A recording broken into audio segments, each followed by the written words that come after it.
तो बाकी साथियों के साथ मैंने भी जाने की जिद करी घर में कि मुझे जाना है, अधिवेशन है एबीवीपी का। तो उन्होंने कहा भाई ये क्या होता है, कोई नहीं जाना, ऐसे नहीं जाने देते,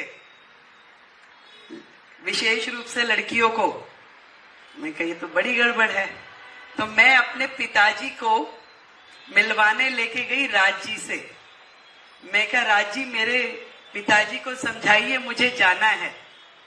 और उन्होंने जिस प्रकार से परिवार में बातचीत करते हुए मुझे एक ऐसा परिसर दिया, एक ऐसा परिवार दिया जहां पूरे परिवार को ये विश्वास हुआ कि आज हमारी बेटी सही संगठन के साथ जुड़ के जो काम कर रही है वो सही कर रही है। ऐसा माहौल, ऐसा परिपेक्ष प्रदान करने के लिए मैं कि एक पौधा जो आपने लगाया था आज वो वृक्ष का रूप लेकर के आप सबके सामने है। तो मैं चाहूंगी इतनी हल्की तालियों में काम नहीं चलेगा। अगर खुश हो रेखा के मुख्यमंत्री बनने से तो एक बार जोरदार तालियां आदरणीय राज जी के साथ होनी चाहिए। सच में एक अलग माहौल है, एक अलग कालखंड का शुरुआत हुई है जहां एक पार्टी से जुड़ा हुआ साधारण व्यक्ति भी, साधारण कार्यकर्ता को भी शीर्ष पद तक जाने का मौका मिल सकता है। वो स्वप्न नहीं, यथार्थ रूप में हम सब देख सकते हैं। उसका एक उदाहरण आप सबके बीच में रेखा गुप्ता के रूप में है। मैं यहां बैठी हुई पीछे तक के अपने साथियों के चेहरे देख रही थी। हर एक के चेहरे पे एक मुस्कुराहट, एक खुशी है। आज बधाई देती हूं अपनी भारतीय जनता पार्टी के शीर्ष नेतृत्व को कि जिनके कारण से आज दिल्ली भर में और देश भर में मेरे साथियों के, कार्यकर्ता साथियों के चेहरों पे वो मुस्कुराहट है। उन्हें लगता है कि दिल्ली के मुख्यमंत्री वो स्वयं बन गए हैं। और रवि जी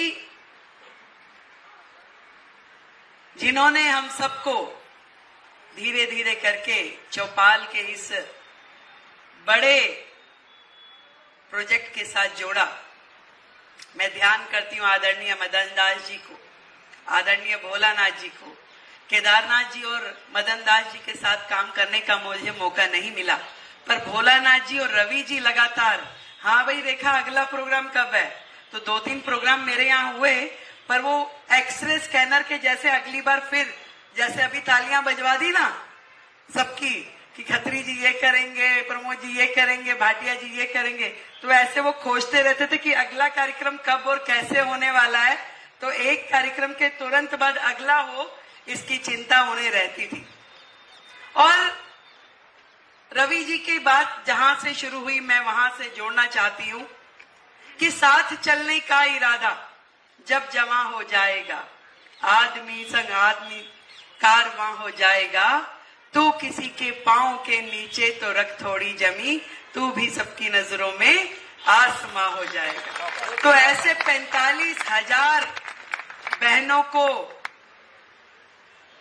सुंदर व्यवस्था देके उनके जीवन में बदलाव कर कर यहाँ आसमां बन करके बैठी हुई ये टीम, आदरणीय किशोरीलाल जी, आदरणीय जैन साहब, आदरणीय हमारी किरण चोपड़ा दीदी और चौपाल की टीम से जुड़ा हुआ हर एक व्यक्ति, जिन्होंने 45,000 बहनों को लोन के रूप में मौका नहीं दिया, उनके जीवन में एक ऐसा बदलाव कर दिया कि उनको किसी साहूकार के चक्कर काटने की जरूरत नहीं है, मोटा मोटा ब्याज देने की जरूरत नहीं है। उस राशि से उसने अपने जीवन में अपने लिए वो साधन खड़े किए जिससे वो अपने बच्चों को अच्छे से भोजन दे सके। और ये मौका देने के लिए चौपाल ने जब जब जहां जहां कार्यक्रम किए हर एक के दिल में बसते चले गए। और शायद इस महायज्ञ में हमारा हाथ जो लगा उसका फल हम सबको आज मिल रहा है कि इतनी बड़ी टीम आज दिल्ली का प्रतिनिधित्व करने के लिए आगे आई है। पर मैं हमेशा एक बात कहती हूं, ये देश इतना बड़ा है, इतनी बड़ी संख्या का ये देश, यदि इसे आगे बढ़ाना है तो केवल मात्र कोई नेता, केवल मात्र सरकारें इसको आगे बढ़ाने के लिए, प्रगति करवाने के लिए काफी नहीं है।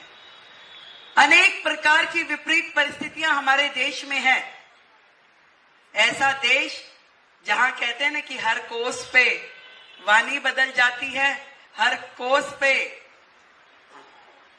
उनका समाज का परिवेश बदल जाता है। तो ऐसे देश में यदि प्रगति की राह पे चलना है तो 140 करोड़ लोगों को अपने लिए एक एक काम चुनना होगा। वो काम जो राजीव जी की संस्था है ना, एक काम देश के नाम, तो वो एक काम देश के नाम करते हुए यदि हम सब लोग एक एक विषय उठा ले, एक एक प्रोजेक्ट ले ले, तो इस देश में लाखों प्रोजेक्ट खड़े हो जाएंगे और उन लाखों प्रोजेक्ट के माध्यम से करोड़ों लोगों की जिंदगी में बदलाव कर पाने की क्षमता हमारे अंदर होगी। तो इस चौपाल जैसे भव्य प्रोजेक्ट को मैं बहुत बहुत साधुवाद देती हूं कि आपके माध्यम से जिस तरीके से पूरे देश में एक बड़ा संदेश गया है, ऐसा ही काम हम सबको करना चाहिए। और खुद ना कर सके तो कम से कम चौपाल से जुड़े रहना चाहिए। क्यों प्रवीण भाई, विकेश जी, हमारी तीन ऐसी बहनें जो समाज में अलग अलग सुंदर सुंदर काम कर रही हैं। किरण दीदी को तो सब जानते ही हैं, अपने आप में एक उदाहरण है, एक शख्सियत है, जिन्होंने बुजुर्ग लोगों के लिए वो प्रोजेक्ट शुरू कर दिया जो किसी की सोच में नहीं था। लोगों के लिए तो अपने माँ बाप भारी हो जाते हैं, वो उनको समझाते रहते हैं कि आपको नहीं पता, चुप बैठिए, आपको नहीं पता। परंतु किरण दीदी ने हजारों बुजुर्गों की बेटी बनके जो काम किया, मैं चाहूंगी कि एक बार जोरदार तालियां किरण जी के लिए। और मेरी दोनों बहुत ही प्रिय बहनें कमलजीत जी और बांसुरी जी इतना सुंदर काम कर रही हैं समाज में, हर जगह उपस्थित रह करके मुस्कुराते हुए। जो संगठन ने उनके जिम्मे काम लगाया, जब जब लगाया, कहीं से भी किंचित मात्र ये एहसास नहीं होता कि भाई सांसद है, थोड़ा दूरी बना के रखिए। और यही मुझे लगता है कि मैं भी यही सोच रही थी, अभी नई नई मुख्यमंत्री हूं भाई, बहुत सारा प्रोटोकॉल पता नहीं है। तो मैं आई तो ये कुर्सियां लगी हुई थी, मैंने कहा चौपाल के कार्यक्रम में बड़ी सुंदर सुंदर कुर्सियां लगी है। अभी ताजा ताजा उदाहरण है, चुनाव हुआ तो मेरे चुनाव में 4 मुख्यमंत्री आए, तो वो प्रोटोकॉल में आता था जी कुर्सी लगेगी बढ़िया वाली, हल्की कुर्सी नहीं लगनी, पानी की बोतल होगी, गिलास होगा। मुझे लगा कि मेरे लिए कुर्सी लगी है। बाद में ध्यान आया मनोज तिवारी जी के ड्राइंग रूम में से कुर्सियां उठा के सब यहीं ले आए। तो हम सब वो कार्यकर्ता हैं और कार्यकर्ता भाव से ही दिल्ली हमारे लिए एक चैलेंज है, एक मिशन है। और मिशन मोड पे ही हमें काम करना है, जनता के बीच में रह के जनता का विकास, विकसित दिल्ली जिसका स्वप्न आदरणीय नरेंद्र मोदी जी ने देखा है।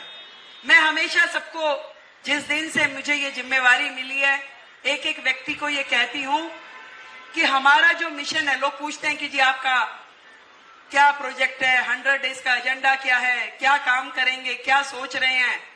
2 ही बातें मैंने कही, एक जो दिल्ली से हमारी कमिटमेंट्स है वो पूरा करना मेरा एजेंडा है, और दूसरा मोदी जी का विकसित दिल्ली का जो सपना है उसे साकार करना हमारा प्लान है। इसी के ऊपर हमें काम करना है।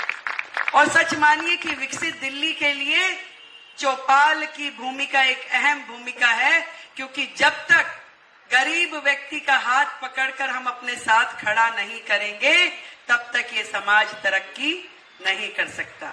तो बहुत बहुत साधुवाद, बहुत बहुत बधाई चौपाल की पूरी टीम को, जो एक बदलाव के रूप में समाज में काम कर रहे हैं, और यहाँ बैठे एक एक व्यक्ति जिस भी रूप में जो चौपाल से जुड़ा है उसे भी मैं बधाई देती हूँ। ईश्वर करे आपके माध्यम से लोगों की जिंदगी में ये सुंदर बदलाव होता जाए और हमारा देश प्रगति की राह पे इसी तरीके से बढ़ता रहे।